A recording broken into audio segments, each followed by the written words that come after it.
And he said that God's spirit of love and joy and peace and patience and more would fill his people, would empower us to be able to create that kind of community, not only inside walls like this, but everywhere we went. That we would be able to see little glimpses of heaven breaking through in how people loved and forgave and served one another. And all of that on a lot of days sounds impossible.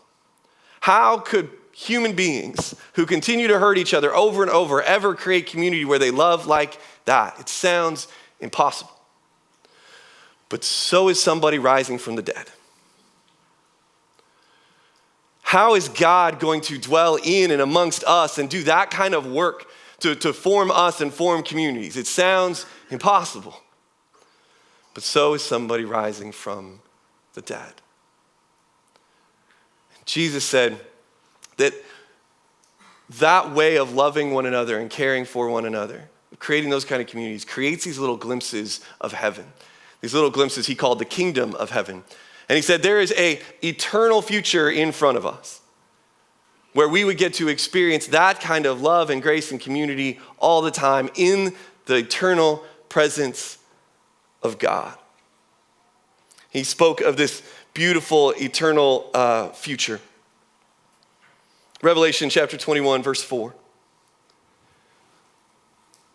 He will wipe every tear from their eyes, and there will be no more death or sorrow or crying or pain. All these things are gone forever.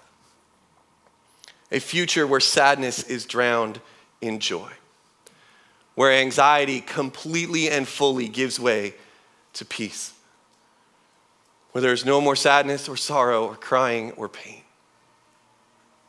And if you would like to imagine a future where there is no more sorrow or death or crying or pain, Jesus has created the pathway to that future.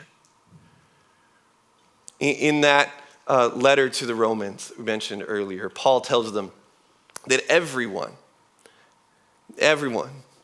who says with their mouths, it says with their words, that Jesus is Lord and believes in their heart, in the core of who they are, that God raised him from the dead, they are saved. They are on that pathway to salvation.